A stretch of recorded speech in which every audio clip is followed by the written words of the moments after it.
ನಮಸ್ಕಾರ ಸ್ನೇಹಿತರೆ, ನಾವು ಇವತ್ತು ಬೀದರ್ ಜಿಲ್ಲೆಯ ಹುಮ್ನಾಬಾದ್ ಬಳಿ ಇರುವ ಐತಿಹಾಸಿಕ ಜಲಸಂಗಾವಿ ದೇವಾಲಯಕ್ಕೆ ಬಂದಿದ್ದೇವೆ. ಇದು ಕೇವಲ ಐತಿಹಾಸಿಕ ಕಟ್ಟಡವಲ್ಲ, ನಮ್ಮ ಕರ್ನಾಟಕದ ಕಲೆ, ಸಂಸ್ಕೃತಿ, ಶಿಲ್ಪಕಲೆಯ ಜೀವಂತ ಸಾಕ್ಷ್ಯ ಅಂತ ಹೇಳಬಹುದು. ಬನ್ನಿ ದೇವಾಲಯದ ವಿಸ್ಮಯವನ್ನು ನೋಡೋಣ. ಇದನ್ನು ಪ್ರಸ್ತುತ ಜಲಸಂಗಿ ಎಂದು ಕರೆಯುತ್ತಾರೆ.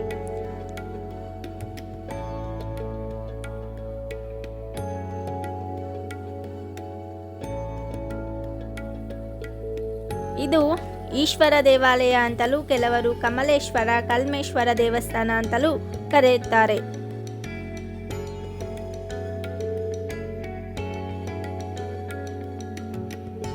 ಜಲಸಂಗಾವಿ ದೇವಾಲಯ ಸುಮಾರು 11ನೇ ಶತಮಾನದಲ್ಲಿ ಚಾಳುಕ್ಯ ರಾಜ 6ನೇ ವಿಕ್ರಮಾದಿತ್ಯರವರ ಕಾಲದಲ್ಲಿ ನಿರ್ಮಾಣವಾಗಿದೆ.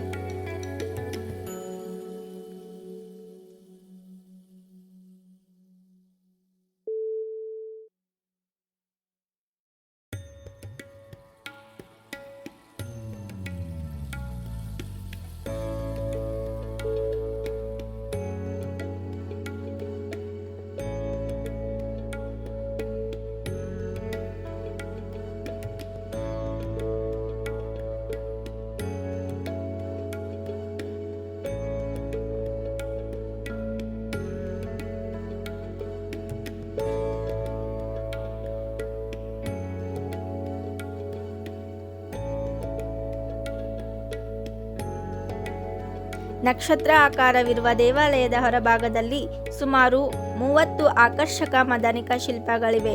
ಇದು ಚಾಳುಕ್ಯರ ಕಾಲದ ವಾಸ್ತುಶಿಲ್ಪ ಶೈಲಿಯ ಅದ್ಭುತ ಉದಾಹರಣೆಯಾಗಿದೆ. ಇಲ್ಲಿ ನೋಡ್ತಿರೋದು ದೇವಾಲಯದ ಗೋಡೆಗಳ ಮೇಲೆ ಇರುವ ಮದನಿಕ ಶಿಲ್ಪಗಳು. ಈ ಶಿಲ್ಪಗಳನ್ನು ನೋಡಿ ನೀವು ಖಂಡಿತ ಚಕಿತ ಆಗ್ತೀರಾ.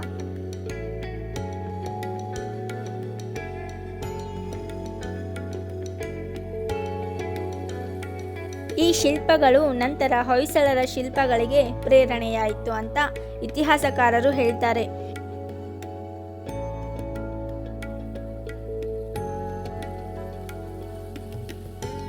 ಇಲ್ಲಿ ಮದನಿಕ ಶಿಲ್ಪಗಳಲ್ಲಿ ಎಲ್ಲದಕ್ಕಿಂತ ಹೆಚ್ಚು ಪ್ರಸಿದ್ಧವಾದದ್ದು ಲೇಖನ ಸುಂದರಿ ಎಂಬ ಶಿಲ್ಪ.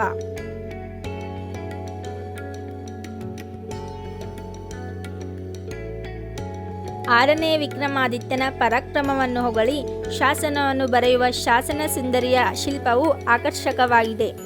ಶಾಸನದ ಅರ್ಥ ಹೀಗಿದೆ: ಚಾಳುಕ್ಯ ವಂಶದ ವಿಕ್ರಮಾದಿತ್ಯನೆಂಬ ರಾಜನು 7 ದ್ವೀಪಗಳಿಂದ ಸಮಾವೇಶಗೊಂಡ ಭೂಮಿಯನ್ನು ತನ್ನದಾಗಿ ಮಾಡಿಕೊಂಡು ರಾಜಭಾರ ಮಾಡುತ್ತಿದ್ದಾನೆ.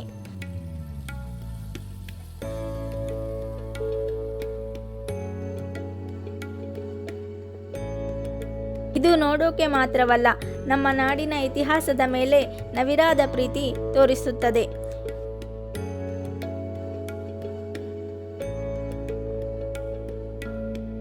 ಇದು ನಮ್ಮ ಇವತ್ತಿನ ಜಲಸಂಗಾವಿ ದೇವಸ್ಥಾನದ ಪ್ರವಾಸ.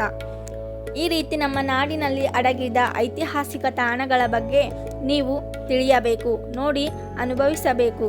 ಇಷ್ಟವಾಯಿತೆಂದರೆ ಲೈಕ್ ಮಾಡಿ, ಕಮೆಂಟ್ ಮಾಡಿ, ಚಾನಲ್ ಸಬ್ಸ್ಕ್ರೈಬ್ ಮಾಡಿ. ಧನ್ಯವಾದಗಳು.